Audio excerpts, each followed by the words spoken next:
Welcome to this journey through one of the most disturbing cases recorded in the history of the Ozark Mountains. Before we begin, I invite you to leave in the comments where you're watching from and the exact time at which you're listening to this narration. We're interested in knowing which places and what times of day or night these documented accounts reach. The wagon wheels left deep tracks in the mud as they made their way up the winding path to the Mercer farmstead in the spring of 1892. Sheriff Abner Collins had received word from the postmaster in Springfield that Elias Mercer, one of the wealthiest landowners in Webster County, Missouri, hadn't collected his mail in over 3 weeks. In the isolated hills of the Ozarks, where families often lived miles from their nearest neighbors, such absence wasn't uncommon. But Elias Mercer was known for his punctuality, especially when it came to business correspondence. The postmaster's concern was enough for Sheriff Collins to make the half-day journey to the remote property. The Mercer farm sat nestled against the rolling hills, surrounded by acres of cultivated fields and dense woodland. As Sheriff Collins approached, he noted the unusual stillness. No smoke rose from the chimney despite the morning chill. No workers tended the fields. The cattle in the distant pasture seemed restless, their lowing carrying across the valley like mournful calls unanswered. According to Sheriff Collins's official report filed April 18, 1892, the main house appeared in good order, though absent of life. The front door was unlocked, unusual for any rural property in those days. Inside, the home was meticulously maintained, dishes washed and put away, floors swept, furniture dusted. The mantel clock had stopped at 3:17, though whether morning or evening, the sheriff couldn't determine. Allegedly open on Elias Mercer's desk, the last entry dated March 24th, noting simply, "Preparations complete." There was no sign of Elias Mercer or his 3 daughters, Margaret, Elizabeth, and Josephine. No indication of hasty departure or struggle. Even the horses remained in the stable, well fed and groomed, as if awaiting riders who would never return. It wasn't until Sheriff Collins ventured to the barn that he discovered what he would later describe as a scene of such peculiar arrangement that it defied immediate comprehension. Hanging from the central beam were 3 identical dresses, one blue, one green, one yellow, each carefully pressed and suspended, as if waiting for their owners. Below them, arranged in a perfect circle on the packed earth floor, lay 3 pairs of women's shoes, each containing a folded piece of paper. The notes, which would later become exhibits in the county records, contained identical messages written in different handwriting. "We have kept our promise to Father. May God forgive us all." No bodies were found on the property that day. No signs of violence or struggle. Just an empty house, 3 hanging dresses, and the cryptic notes that would launch what the Springfield Republican would later call the mystery of Mercer Farm. A case that remained officially unsolved until a chance discovery in 1961 brought the truth to light in ways that would forever change how the residents of Webster County viewed the respected Mercer name. The Mercer farm had not always carried an air of mystery. When Elias Mercer arrived in Webster County in 1870, he was regarded as something of a savior. The area had been devastated by the Civil War, with farms abandoned and fields left. Union and Confederate forces had both foraged extensively throughout the Ozarks, leaving many families destitute. Mercer, a widower from Tennessee, with 3 young daughters and considerable wealth of uncertain origin, purchased over 500 acres of prime land along Bryant Creek. Within 5 years, his property had become one of the most productive in the county, employing dozens of local men and supporting their families through difficult times. Mr. Mercer was considered a pillar of the community, wrote Reverend Thomas Hadley in his church records from 1875. His generosity toward the rebuilding of the Methodist Church and his contributions to the school fund earned him universal respect. Though he seldom attended social gatherings and kept primarily to himself and his daughters, there was a quality to his solitude that discouraged casual visits, though none could point to any specific behavior that might be deemed unfriendly. County records from 1875 to 1890 show Elias Mercer's steady acquisition of adjoining properties, expanding his holdings to nearly 2,000 acres. Tax assessments from the period indicate his wealth continued to grow, with estimations placing him among the richest men in southern Missouri. Yet despite his financial success, Mercer lived modestly. The farmhouse, while substantial, was not ostentatious. His daughters wore simple, if well-made clothing, and the family's one indulgence appeared to be education. According to school records preserved in the Webster County Historical Society, all three Mercer girls were initially educated at home by a series of tutors brought from St. Louis. Miss Harriet Winslow, who served as governors from 1872 to 1878, left a brief account in correspondence to her sister in Philadelphia. The Mercer household operates with unusual precision. Mr. Mercer has established schedules for every activity, from meals to lessons to the girls' limited recreational time. The children are bright and eager, particularly the eldest, Margaret, who shows remarkable aptitude for mathematics and natural philosophy. Yet there is a reserve to them that I find troubling.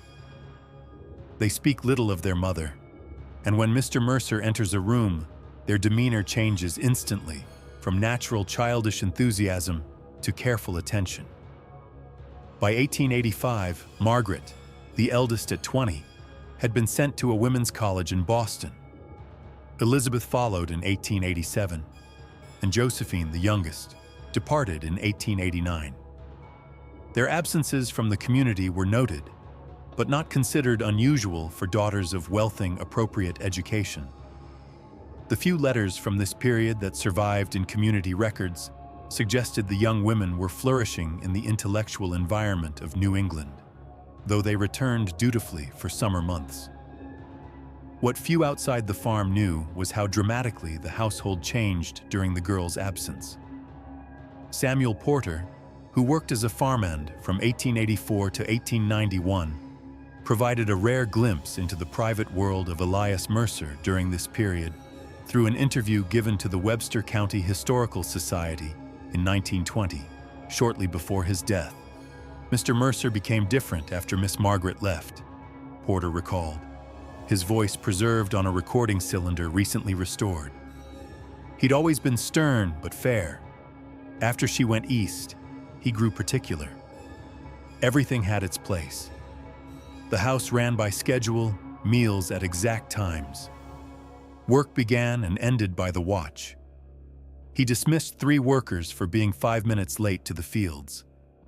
Porter described how Mercer began to keep detailed ledgers not only of farm operations, but of household matters. He recorded everything. How much flour was used each week? How many eggs collected? How many threads needed to mend a shirt? Said it was good business, but seemed more like a man trying to control what he could, while something else slipped away. During the winter months, when the daughters were away at school, Mercer often retreated to his study for days, emerging only for meals prepared by the housekeeper. According to Porter, these periods of isolation grew longer each year. In 86 might not see him for a day or two. By 90 he'd go a week sometimes, kept the study locked. Mrs. Bradshaw, she was the housekeeper then, said she'd hear him talking to himself, rehearsing conversations like he was practicing what to say to someone. Porter's most disturbing observation concerned Mercer's reaction to his daughter's increasingly infrequent letters. First couple years, he'd read their letters right away, smiling sometimes. Later on, he'd set them aside unopened for days. When he did read them, his face would darken. Once saw him burn one without reading it at all. Just held the corner to a candle and watched it turn to ash. The summer of 1891 marked a significant shift. All three Mercer daughters returned from their respective schools. According to Porter, their arrival was not the joyous occasion one might expect. No celebrations, no visitors welcomed. Mr. Mercer had us clear the north field that week, kept us far from the house, but even from a distance you could see it wasn't a happy homecoming. The girls stayed close to the house. Sometimes you'd see one standing at an upstairs window just looking out for hours. Porter recounted one troubling incident in August 1891 that has never appeared in official records. Was bringing fresh milk to the kitchen door early morning. Heard raised voices from the study. Unusual in that house. Miss Elizabeth was saying something about rights and promises broken. Then Mr. Mercer spoke so quiet I couldn't make out the words, but his tone made the hair on my neck stand up. Next thing, heard a sound like someone falling against furniture, rushed in thinking to help, and found Miss Elizabeth leaning against the wall, pale as death, with Mr. Mercer standing over her, not touching her, just looming. He saw me and his face changed instantly, like putting on a mask. Said, "Elizabeth is feeling faint from the heat. Please help her to her room." As I helped her upstairs, she gripped my arm so tight her nails left marks. Whispered, "He's changed the terms. We're not going back." Never explained what she meant. By September of that year, Elias Mercer had dismissed all live-in household staff, including Mrs. Bradshaw, who had served the family for over a decade. The few remaining workers, including Porter, were restricted to the outbuildings and fields with strict instructions not to approach the main house without explicit invitation. In November, most of the farm workers were paid their full wages through spring and told their services wouldn't be needed until planting season. Porter was among the last to leave. The day I collected my wages, I saw Miss Elizabeth at the well. She looked thin, her face drawn.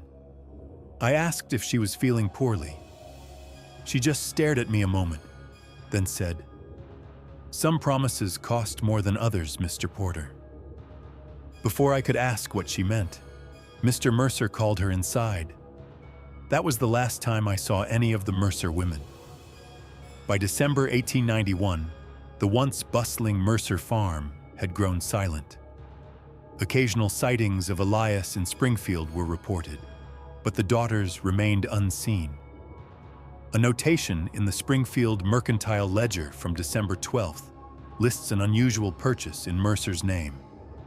3 identical dress patterns and different colored fabrics, blue, green, and yellow. Dr. James Whitfield noted in his personal diary an unusual interaction in January 1892. Called to Mercer Farm regarding female complaint. Met at gate by Elias, who collected medicines without permitting entry. Claimed Josephine suffering monthly difficulties. Requested unusual quantities of L-dinum and valerian root. Concerning, but without seeing patient, could not justify refusal.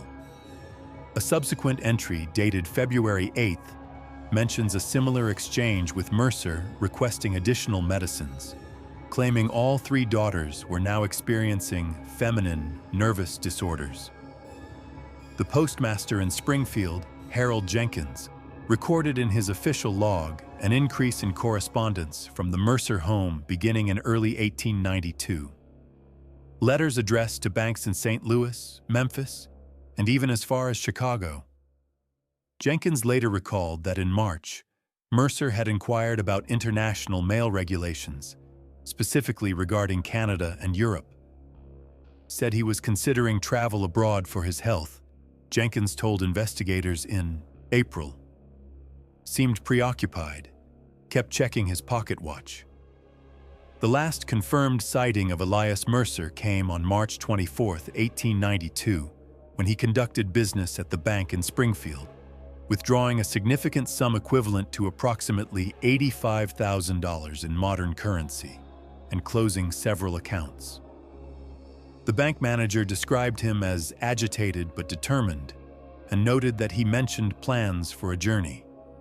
To whom or where, he did not specify. A clerk at the general store reported seeing Mercer purchase supplies that same day, non-perishable foods, lanterns, and ammunition, enough to suggest either a lengthy trip or extended isolation. 3 weeks later, Sheriff Collins would discover the empty house, the hanging dresses, and the mysterious notes. The Mercer family had vanished, leaving behind only questions that would echo through Webster County for generations. Whatever occurred on the Mercer farm between March 24th and April 18, 1892, left no obvious signs of struggle or violence. This absence of physical evidence led investigators down numerous paths, most ending in speculation rather than fact. Sheriff Collins' initial theory involved a religious conversion or some form of collective decision to abandon their former life. The arrangement of items suggests ritual rather than coercion, he wrote in his report. The careful placement of dresses and shoes indicates deliberation, not panic. The identical messages point to a shared understanding or agreement. Others weren't convinced. The Springfield Republican published an editorial on April 25, 1892, suggesting more sinister possibilities. One must question whether these young women, educated in the finest schools of the East, would willingly abandon all worldly possessions and prospects on a mere paternal whim. Does not the father's unexplained withdrawal of substantial funds suggest flight rather than spiritual awakening? And what are we to make of the curious wording of their notes? A promise kept, forgiveness sought. These are not the sentiments of religious conversion, but of reluctant obligation, a search of local. Records by Deputy Marshal William Hargrove revealed that on March 10, 1892, 2 weeks before his last bank visit, Elias Mercer had transferred ownership of his entire property to the Webster County Trust, with instructions that proceeds from its sale be donated to the Methodist Church Building Fund. The document was properly notarized and witnessed, suggesting premeditation rather than sudden decision. Inquiries to neighboring counties and states produced reports of various sightings, none confirmed. A station master in Tulsa believed he had seen a man matching Mercer's description boarding a westbound train with 3 women in plain dress, though he couldn't recall the exact date. A hotel owner in Memphis claimed a man using the name Ellis Martin had stayed for 3 nights with his sisters, departing suddenly and leaving personal items behind. These leads were investigated but yielded nothing conclusive. Throughout the spring and summer of 1892, searches were conducted across the Mercer property and surrounding areas. Wells were examined, the creek dragged, abandoned mines explored. No remains were discovered. The only unusual finding came from a cave system along Bryant Creek, where searchers found signs of recent habitation. The remains of a small fire, a tin cup, and a woman's handkerchief with the initial E embroidered in the corner. These items could not be definitively linked to the Mercers, however, as the caves were known to be used occasionally by travelers and local hunters. Inquiries were sent to the women's schools in the East, but none had heard from their former students.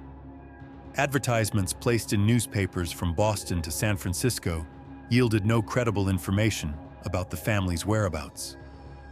The case became a national curiosity briefly, featured in several metropolitan newspapers, and even making its way into a fictional account in Harper's Weekly, which imagined the family starting anew in California under assumed names. By autumn, the case had cooled. The farm equipment was auctioned according to Mercer's instructions, the livestock sold, and the proceeds given to the church. The house remained unoccupied, with locals avoiding it out of a sense of unease rather than any reported supernatural occurrences.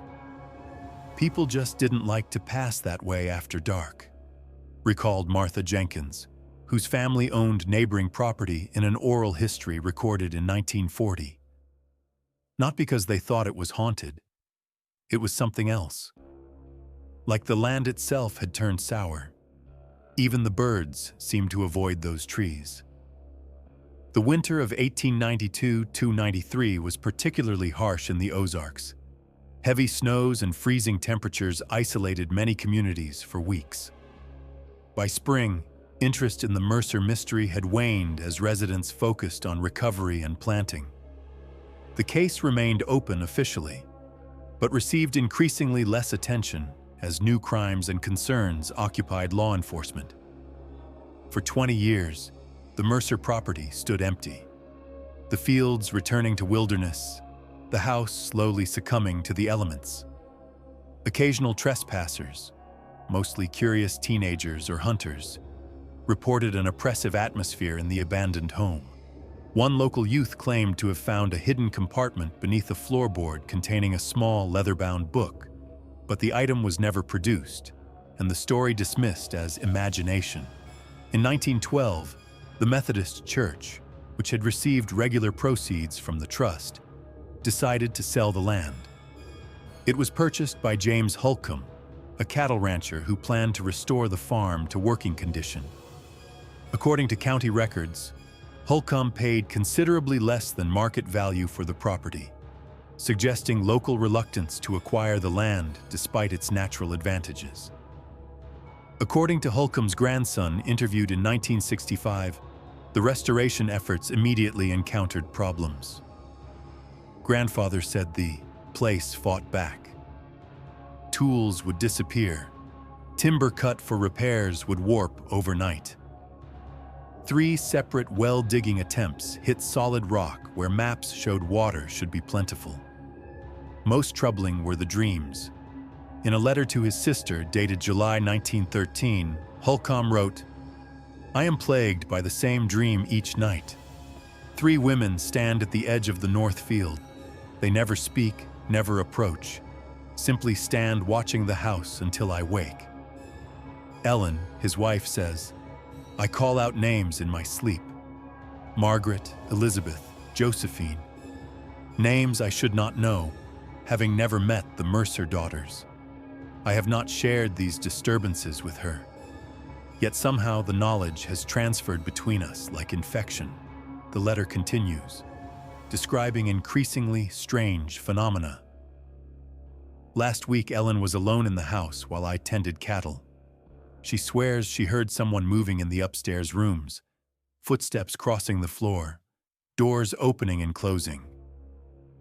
Upon investigation, she found no one, but the room we have avoided using, which I believe was once Elias Mercer's study, had been disturbed. The desk drawer stood open, though nothing appeared missing.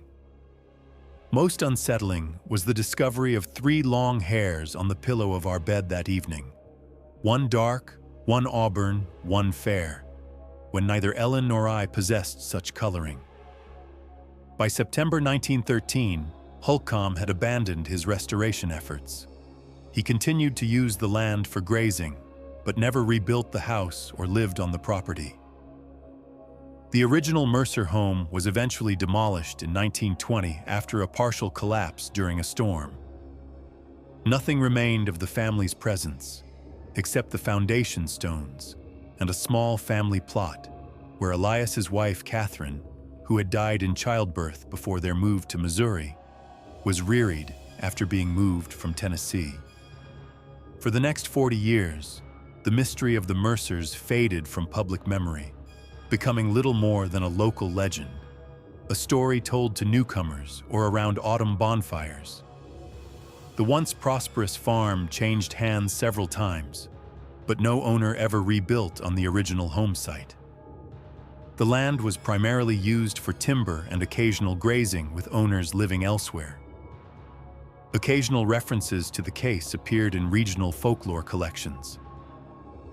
A 1935 WPA-sponsored documentation of Ozark tales included a brief mention of the vanished family, though the account mixed factual details with clearly fictional elements, including claims of spectral music heard from the ruins on moonlit nights. During a severe drought in 1952, Bryant Creek receded to historically low levels, revealing a section of stream bed normally submerged. A fisherman discovered what appeared to be human remains caught among rocks and tree roots. County authorities investigated, but determined the bones belonged to a deer. However, local rumors persisted that the discovery had been hushed up, with some claiming that female jewelry had been found among the remains. The case might have remained an unsolved footnote in Webster County history, if not for an unusually heavy spring rain in 1961 that changed everything. On April 22, 1961, almost 69 years to the day after Sheriff Collins discovered the abandoned Mercer home, Walter Burnett was surveying timber on what had once been the north field of the Mercer property. Burnett, a forestry consultant for the current landowner, noticed that the heavy rains had caused a partial collapse in what appeared to be an old root cellar or storm shelter some distance from the original foundation. Wasn't looking for trouble, Burnett later told the Springfield News Leader. Was just checking if the runoff had damaged any of the harvestable timber when I saw the ground had given way. Thought it might be an old well or cellar. Common enough in these parts, but the construction seemed deliberate, not just a natural sinkhole or collapsed animal den.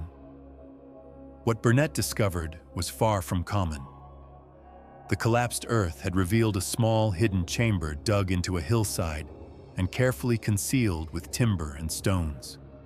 Inside, protected from the elements by the careful construction, Burnett found a collection of items that would finally shed light on what happened to the Mercer family. The space was maybe 5 ft x 5 ft, ceiling just high enough to crouch in. Burnett described walls reinforced with fitted stones, floor lined with clay to keep out moisture. Whoever built it meant for it to last. And right in the center, like it was waiting to be found, sat this cedar chest with brass fittings, locked up tight and looking almost new, despite being buried for who knows how long. Unable to open it himself, Burnett reported his discovery to authorities. When the Webster County Sheriff Robert Hriss arrived with a deputy, they carefully removed the chest and transported it to the county courthouse in Marshfield, documenting its recovery with both written reports and newly available photographic evidence. The lock was old but solid, Sheriff Hendricks noted in his report. Rather than damage what might be important evidence in a historical case, we contacted Elliott's Hardware for assistance in opening it without destruction. The locksmith, who eventually opened the chest, Gerald Elliott, recalled the anticipation in the room. Everyone got real quiet when that lock finally turned. Sheriff Hendricks had cleared the room of everyone except essential personnel and a representative from the Historical Society. There was this feeling in the air like we were about to touch something we maybe shouldn't. Hard to explain, but everyone felt it. Inside the chest, investigators found a collection of items meticulously preserved. 3 leather-bound journals, each with a different woman's name embossed on the cover. A stack of letters tied with faded blue ribbon. Several daguerreotype photographs of 3 young women presumed to be the Mercer daughters. A man's gold pocket watch stopped at 3:17, the same time as the mantel clock in the house had, shown in 1892, and a small leather ledger with entries in a cramped, precise hand. Most significant was a sealed envelope addressed to whomever finds this truth in elegant, educated script. The letter inside, written on high-quality stationery that had yellowed with age but remained legible, was signed Margaret Mercer and dated April 15, 1892, 3 days before Sheriff Collins discovered the abandoned house. The contents of this letter, along with the journals and correspondence, would reveal a disturbing account of the final months at the Mercer farm and cast a sinister light on the man Webster County had once considered an upstanding citizen. Margaret's letter began with a startling statement. "By the time this account is discovered, I and my sisters will have been deceased these many days, laid to rest by our own hands, rather than submit to the pact our father has forced upon us. I write this not seeking sympathy or understanding, but merely to ensure that the truth, however terrible, is not lost to time. Some evils must be recorded, if only to warn others of what may hide behind the most respectable facades." What followed was a detailed explanation of events beginning in late 1890, when Elias Mercer traveled to Boston to visit Margaret. According to her account, her father had arrived unexpected and agitated, informing her that he had received a diagnosis of an incurable malady of the brain that would progressively rob him of his faculties and eventually his life. Father presented what he termed a solution to our family's continuation. Margaret wrote, "As he had no sons to inherit his legacy, he proposed that I, along with my sisters, should return home permanently, there on the property he had built. We would live according to his precise instructions, even after his capacity diminished. In exchange, we would inherit everything upon his passing, sufficient wealth to ensure our comfort without need of matrimony, which he has always viewed with inexplicable disdain." Margaret initially refused, having established herself as a teacher in Boston, forming connections in intellectual circles that valued her mathematical abilities.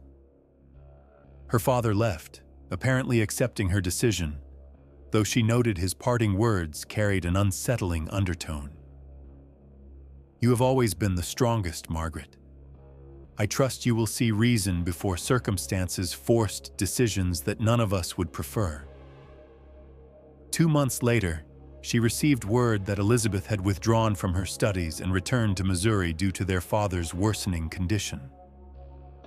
A brief note from Elizabeth mentioned only that father requires our presence. His health deteriorates rapidly. Josephine followed shortly after her departure from school, even more abrupt. Concerned for her sisters and increasingly troubled by the vague correspondence she received from home, Margaret returned to the Mercer farm in June 1891. What she found was disturbing. Her father showed no obvious signs of the illness he had claimed. Instead, he had transformed the family home into what she described as a kingdom of his absolute design. The journals kept by all three sisters detailed the increasingly controlling behavior of Elias Mercer. He established rigid schedules for every aspect of daily life, from meal preparation to reading hours to prayer times. The sisters were required to dress identically except for the color of their dresses: Margaret in blue, Elizabeth in green, and Josephine in yellow, so he could distinguish them at a distance. Elizabeth's journal entry from July 14, 1891 described the introduction of this dress code. "Father presented us each with identical garments today, distinguishable only by color. When Josephine questioned the necessity of such uniformity, his response chilled me. Identical in blood, identical in purpose, distinct only in function, like organs in a single body. He speaks increasingly of us as extensions of himself, as though our individual existences hold no meaning beyond his perception of us." Most disturbing were the articles of family governance that Elias forced his daughters to sign in August 1891. This document, preserved among the papers, outlined his expectations. None would marry. All would remain on the property. Each had specific duties to maintain the household and care for him as his condition worsened. and all major decisions required his approval with provisions for how decisions would be made after he became incapacitated. The final clause stated, "Upon my death, should any daughter break these articles, all shall forfeit their inheritance, and the property shall pass to the church." Josephine's journal entry following the signing ceremony revealed the atmosphere of coercion. Father watched as we signed, his eyes moving between us with such intensity, I felt physically restrained by his gaze alone. When Margaret hesitated, her pen hovering above the page, he placed his hand upon her shoulder. Not forcefully, yet she flinched as though struck. "Remember, your sisters depend upon your compliance," he said. "Would you condemn them to destitution through prideful resistance?" She signed. We all signed. The chains are invisible but no less binding. Elizabeth's journal revealed the psychological impact of these restrictions. Father watches always. Yesterday I spent 10 minutes longer in the garden than scheduled.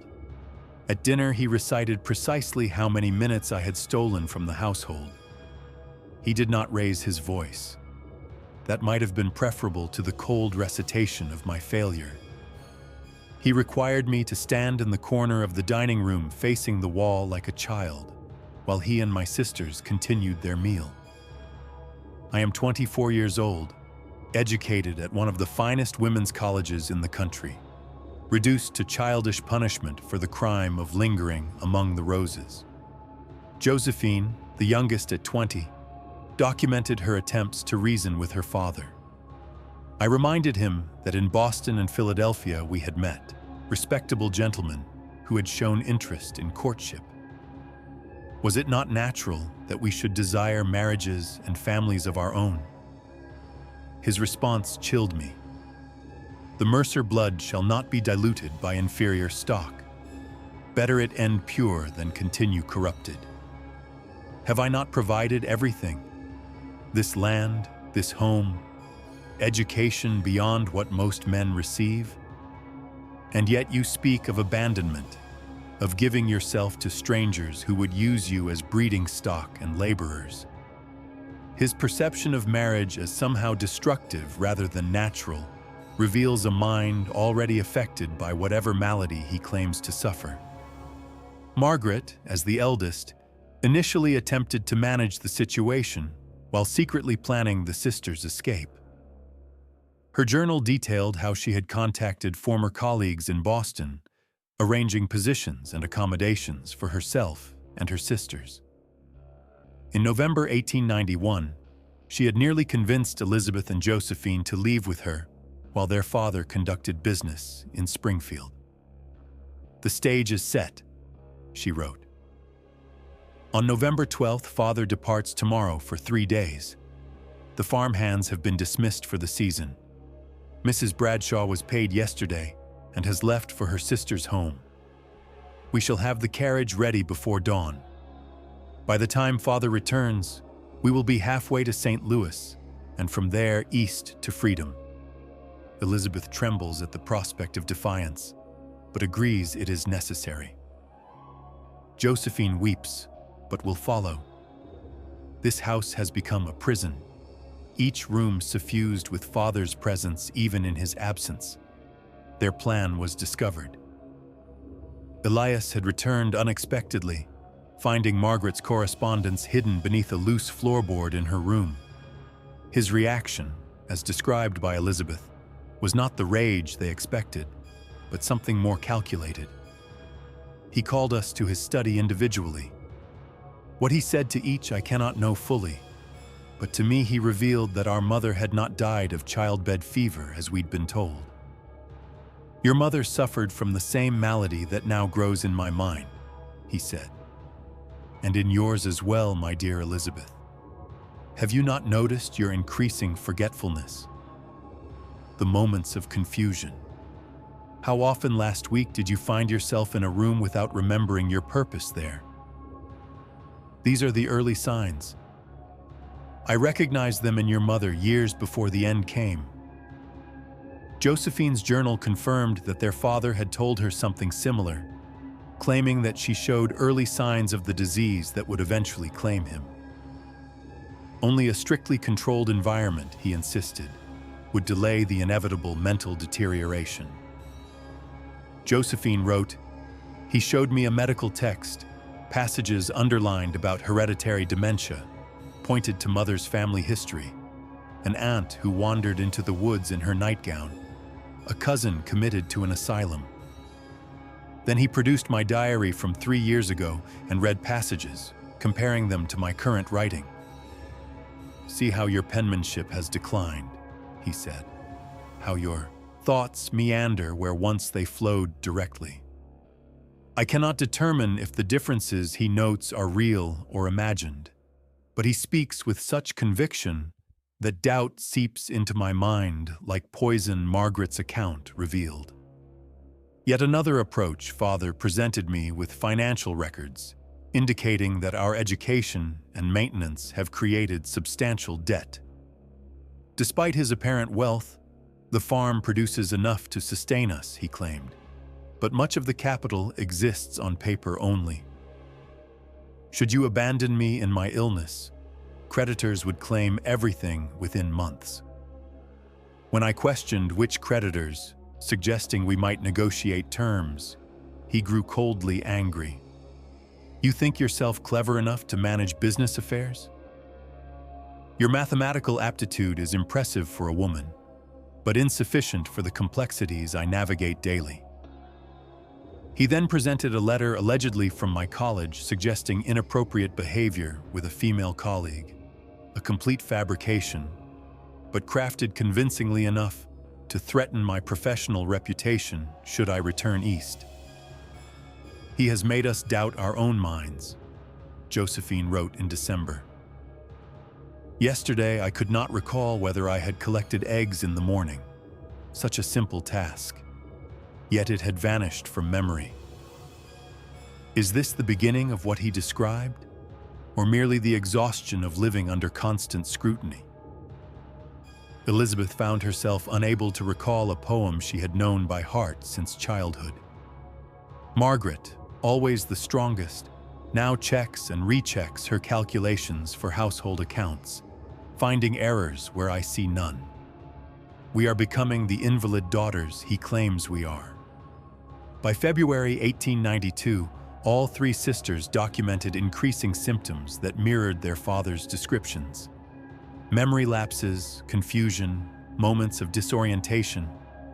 Margaret alone suspected the cause, noting in her journal, "I observe that these episodes occur only after meals prepared by father. When I prepare our food, we remain clear-headed. The timing cannot be coincidence. I have begun to wonder if mother's illness was similarly manufactured. Did she truly suffer mental decline, or was she simply convinced she was unwell until belief became reality?" Through careful observation, Margaret determined that Elias was adding something to their food, likely the Lord and other medicines he had obtained from Dr. Whitfield.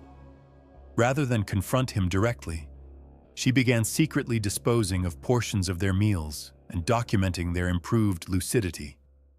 "He is not ill," she wrote on March the 1st. "Neither are we. The malady he described as a fabrication designed to bind us to this land and to him. I have found his personal journal hidden behind the false panel in his desk that I discovered as a child. He has been planning this deception since mother's death. There was no diagnosis in Boston, no doctor's consultation, only his determination that we should never leave him, never marry, never establish lives separate from his control." The pages from Elias Mercer's own journal, included in the cedar chest, confirmed Margaret's suspicions. His entries revealed a man obsessed with maintaining complete control over his daughters, whom he frequently referred to as my final achievements and the vessels of my immortality. One particularly disturbing entry from 1883, when the girls were still adolescents, read, "Catherine's betrayal grows more significant as the girls mature. Had she lived, Her feminine weakness would have influenced them toward conventional paths: marriage, dispersal of the family unity, dissolution of all I have built. Her death, while regrettable, may have been providential. I alone can shape them properly without the softening effect of maternal indulgence. Another entry from 1889, Josephine's letter, mentions a young man in Philadelphia who has shown attention to her. This confirms the necessity of my plan. Education was meant to refine their minds, not expose them to fortune hunters and moral weaklings who would divert them from their proper function. The time approaches when decisions must be made. The property in Tennessee is finally sold. The preparations can begin in earnest. Margaret shared her discovery with her sisters in early March. Together, they formulated a plan not to escape, but to end what they now recognized as years of manipulation and psychological torture. The details of this plan were outlined in the final entries of their journals, cross-referenced with Elias's own ledger found in the cedar chest. On March 24th, the day Elias was last seen in Springfield, he returned home with the funds withdrawn from the bank. According to the sisters' account, they prepared a special meal, insisting that their father join them in a toast to family loyalty with wine they had reserved for the occasion. The irony was not lost on us, Margaret wrote, that we used his own method against him. The lordum took effect quickly. As consciousness faded, I explained what we had discovered. His expression registered not shock, but a strange satisfaction, as though even in defeat, he had shaped us in his image, willing to do whatever necessary to secure our desires. His final words before succumbing to the draft were, "You are truly my daughters after all. I cannot decide which disturbs me more, his manipulation or our response to it." What followed was described clinically in Margaret's final letter. The sisters transported their unconscious father to a remote section of the property where they had previously dug a grave. Whether Elias Mercer was deceased when placed in this grave or merely unconscious is a detail Margaret deliberately left ambiguous. Writing only, "We returned him to the earth he valued above all else, above even the well-being of his own blood." The North Field, which he often claimed contained the richest soil on the property, now holds its final harvest. Josephine's last journal entry, dated April 14, 1892, revealed her struggle with their actions. "I find myself standing at his bedroom door at night, expecting to hear his breathing. The silence should bring relief, yet instead creates a different kind of pressure. Have we truly escaped him? I catch myself checking the clock, ensuring I have not exceeded the time allotted for morning reading. Margaret says these habits will fade, but I wonder if Father's truest victory lies in how thoroughly he inscribed his will upon our minds. We removed his physical presence, but cannot so easily extract his influence." Elizabeth's final entry was more direct. "We have committed an unforgivable act, yet I cannot summon proper remorse. What does this reveal about what I have become? That I can assist in the death of my own father and feel primarily relief. He created this household of quiet violence, of control disguised as care. We merely brought what was always invisible into physical reality. Yet the weight of it sits differently on each of us." Margaret proceeds with terrible clarity. Josephine weeps when she thinks no one observes her. I feel hollow, as though essential pieces of my humanity were gradually extracted during those months of captivity. "We have sealed away the architect of our imprisonment," Margaret wrote in her final letter. "Yet we find ourselves unable to embrace the freedom such an act should provide. The years of his influence have worked too deeply. We cannot imagine lives beyond this place, nor can we continue within it. The patterns he established echo too loudly in these walls. We have decided of our own free will and with clear minds to complete what he began, the end of the Mercer line. The sisters' plan included the careful staging of the barn scene later discovered by Sheriff Collins, the symbolic hanging of their distinctive dresses, the arranged shoes containing their cryptic notes, all designed to create a mystery without resolution. They had considered simply disappearing, using the money their father had withdrawn to establish new lives elsewhere. But as Margaret explained, we find ourselves unable to envision futures untainted by what has occurred here. The thought of carrying these secrets into new relationships, building lives upon such a foundation, proves unbearable. And perhaps in some corner of our minds, shaped by his influence, we cannot imagine existing without his framework, even in opposition to it. We will consume what remains of the laudanum, Margaret's letter concluded, and make our way to the cave at Bryant Creek, where we played as children. It seems fitting that our final rest should be in the one place on this property where we experienced genuine joy before education and wealth, and father's ambitions complicated our existence. We have agreed that this account should remain hidden for many years, allowing the legend of our disappearance to grow and transform, as all good stories do. Perhaps when finally discovered, it will serve as warning that the most dangerous prisons are those built not of stone and steel, but of manipulation and fear. The discovery of this cache in 1961 answered many questions about the Mercer disappearance. But county authorities faced a dilemma. The statute of limitations on any potential crimes had long expired. Many of the locations described had changed significantly over 70 years. The cave Margaret mentioned had collapsed during mining operations in the Cub. 1930s after consultation with the remaining distant Mercer relatives. Second cousins living in Tennessee, Sheriff Chris made the decision to conduct a limited search of the property. On May 15, 1961, using the rough map included in the cedar chest, investigators located what appeared to be a deliberately filled-in depression in a wooded area near the original northern boundary. The site was approximately where Margaret's letter indicated. Sheriff Hendricks wrote in his report, "Despite decades of forest reclamation, the area maintained a distinct depression roughly 6 feet long by 3 ft wide. Soil composition differed from surrounding earth, suggesting deliberate excavation and refilling at some point in the past.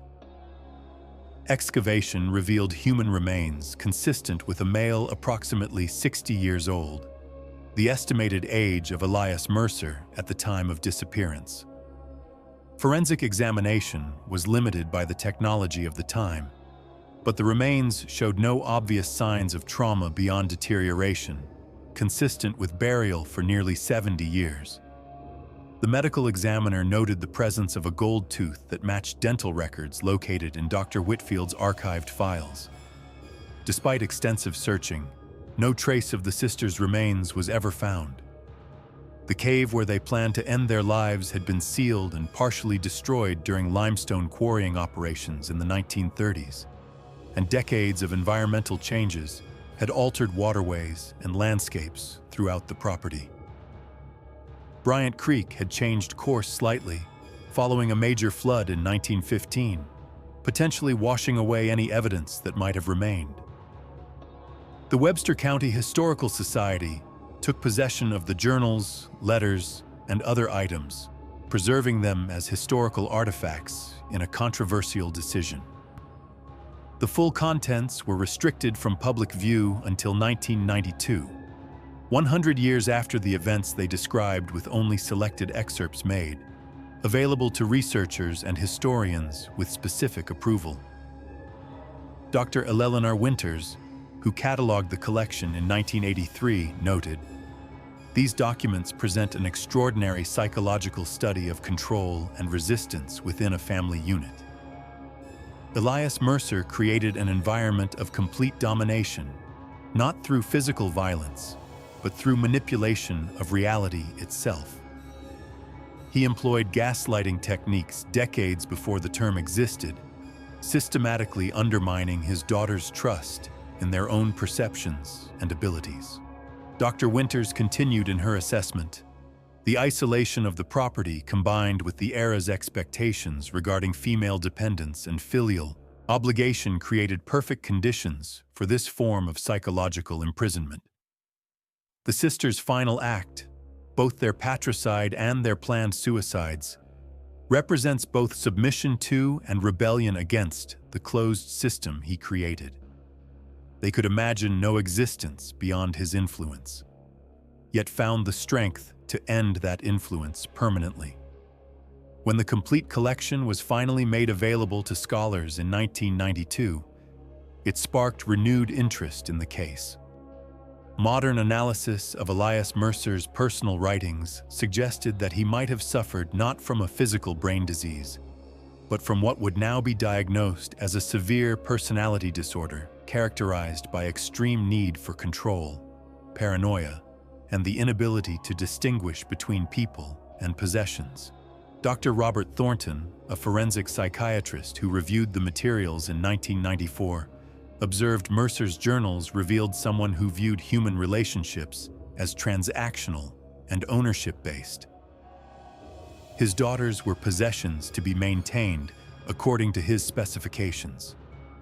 Their education was not intended to provide independence, but to increase their value as extensions of himself.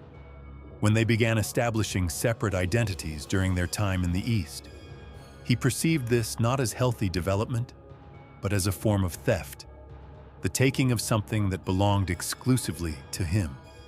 Particular attention focused on Elias Mercer's background, which had always remained somewhat obscure. Research into Tennessee records revealed that the wealth he brought to Missouri likely originated from his wife's family rather than his own efforts. Catherine Mercer, née Abernathy, came from a prosperous Nashville family with banking interests. Their marriage in 1863 during the Civil War had been arranged partially to protect Abernathy assets by placing them under the name of a man with no clear political affiliations. Following Catherine's death in 1870, Elias gained complete control of her inheritance, which should have partially passed to her daughters. His relocation to Missouri shortly after her death now appeared potentially motivated by desire to distance himself from her family, who might have exercised oversight regarding the girl's inheritance. The Mercer farm property changed hands several more times over the decades following the 1961 discovery. In 1998, the land was purchased by a developer who planned to divide it into residential lots. During initial surveying, workers reported unusual experiences, tools misplaced, unexplained cold spots, and a persistent feeling of being watched near the original home site. Troy McKinley, who operated excavation equipment during the initial clearing, told the Webster County Mail in a 1999 interview, "Never believed in any of that supernatural nonsense before working that land. Still don't exactly, but something wasn't right there. Machine would stall for no reason. Mechanics couldn't find any problem. Perfect weather, then sudden cold spots where your breath would fog. Found my survey stakes moved overnight when no one had been on the property. Can't explain it. Don't try to anymore." Construction was repeatedly delayed by permit issues, worker shortages, and equipment failures. In 2003, after a series of financial setbacks, the development company abandoned the project. The land was eventually purchased by the Missouri Department of Conservation as part of a watershed protection initiative.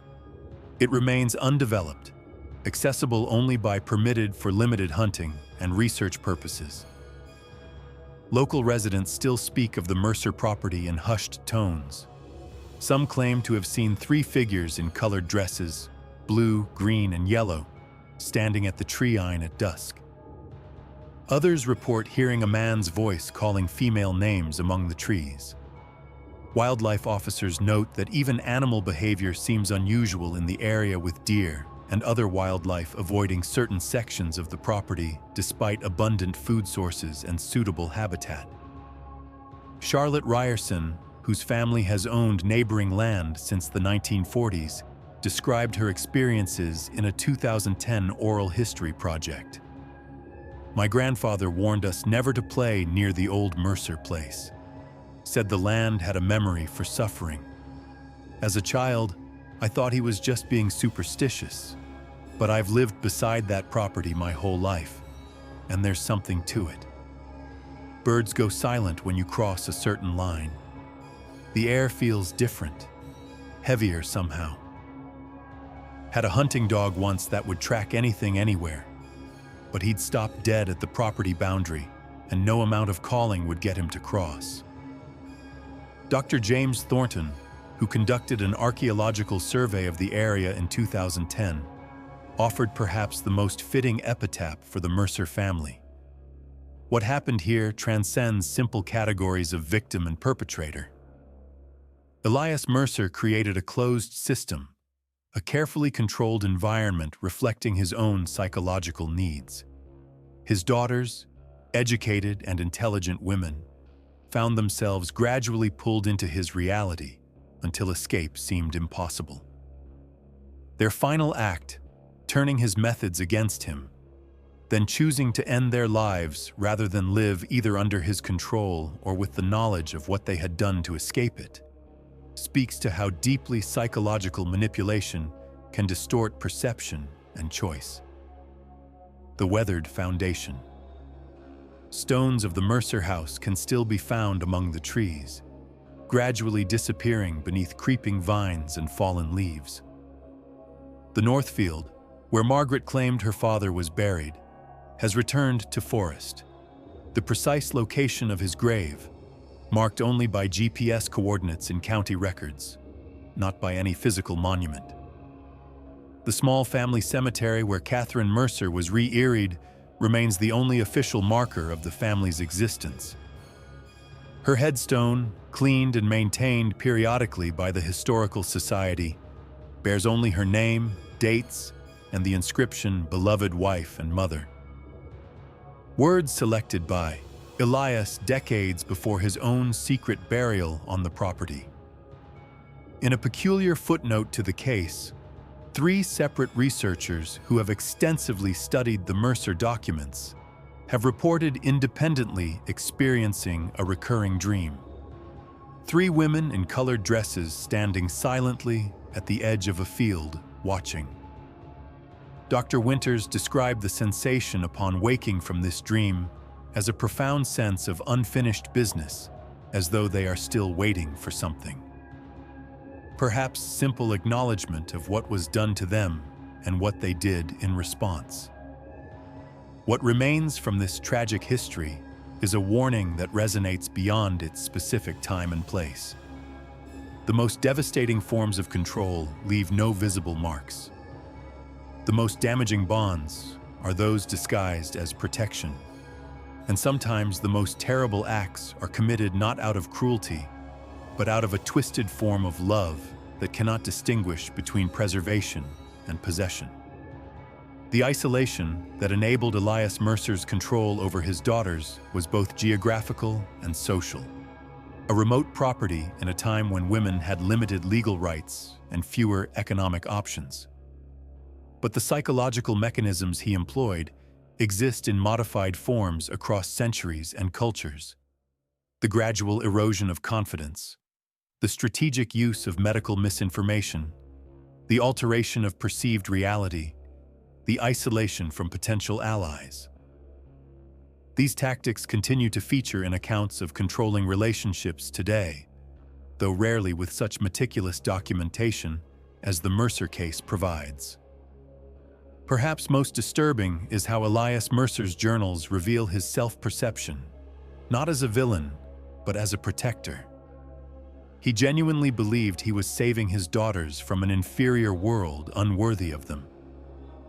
His final entry, dated March 23, 1892, the day before his death, reads, "All arrangements complete. The girls seem settled, accepting of the necessity of our compact. Margaret, always the most resistant, has shown particular attention lately, suggesting she finally understands the wisdom of our arrangement. I have secured our future against all external threats. We shall persist in our perfect isolation, untainted by lesser minds and concerns." The Mercer case files remain in the Webster County Historical Society archives, available to researchers by appointment. The cedar chest and its contents are occasionally displayed during special exhibitions on regional history, though some visitors report feeling inexplicably uneasy in its presence. Park rangers who patrol the conservation area include the former Mercer property in their rounds, but rarely stay after sunset.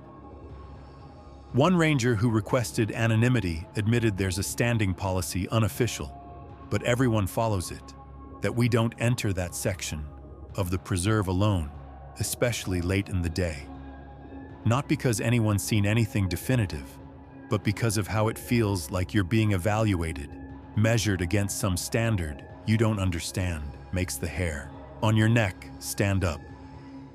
In 2015, a group of university students attempted to conduct an overnight paranormal investigation on the property. Having obtained permits under the pretense of wildlife observation, their equipment reportedly malfunctioned continuously, batteries draining inexplicably, recordings filled with static. The group left before midnight, with several members reporting feeling physically ill. Symptoms described as like the onset of flu, but disappearing immediately upon leaving the property boundaries.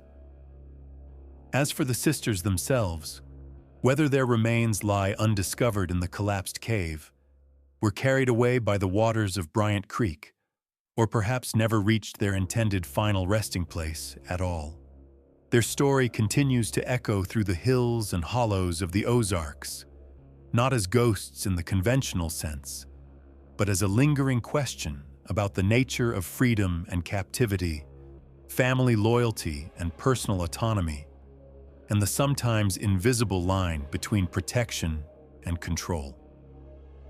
The current caretaker of the Historical Society collection, Marion Ledbetter, perhaps expressed it best in a 2020 interview. "People always ask if I believe the land is haunted. That's not the right question. The right question is whether we're still listening to what happened there, and what it tells us about how easily freedom can be taken through means other than locks and chains." The Mercers aren't restless spirits needing resolution. They're a lesson we haven't fully learned yet. Perhaps the most haunting aspect of the Mercer mystery isn't what happened to the family, but how easily their fate might have been avoided had anyone, a neighbor, a doctor, a bank manager, or sheriff, recognized the signs of psychological imprisonment behind the facade of familial devotion.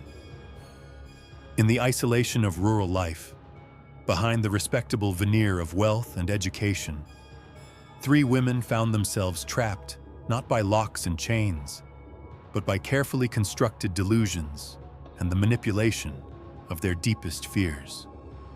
Catherine Blackwell, a historian specializing in women's experiences in the 19th century, noted in her 2018 analysis. The Mercer case exemplifies how social expectations regarding female behavior and family obligation created perfect conditions for exploitation.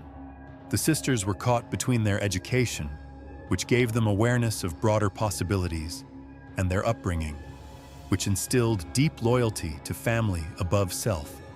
Elias weaponized this conflict masterfully, using their very virtues against them. And in that realization lies the true horror of the Mercer farm. Not what happened there in the spring of 1892, but how many similar stories might be unfolding unnoticed and unremarked behind closed doors even today. The psychological patterns documented in those leather-bound journals transcend their specific time and circumstances, finding expression across decades in different forms, but with similar effects.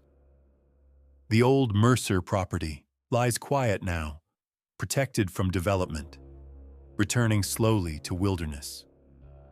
Bryant Creek still flows through its western edge, its waters carrying away a little more of the past with each spring flood.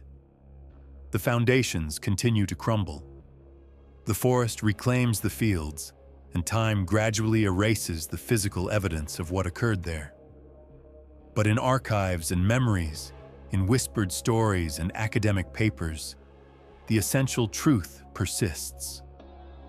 Some forms of control are so insidious that their victims cannot recognize their own captivity until it's too late to escape unscathed. And sometimes the most terrifying monsters are those who genuinely believe themselves to be saviors. As Margaret Mercer wrote in the final lines of her letter, "The truly frightening aspect of our situation is not that it happened, but that it happened so easily, so gradually, that by the time we recognized our cage, we had forgotten how to live outside it." Look carefully at the walls around you, dear reader. Are they protecting you from the world? Or is the world being protected from what happens within?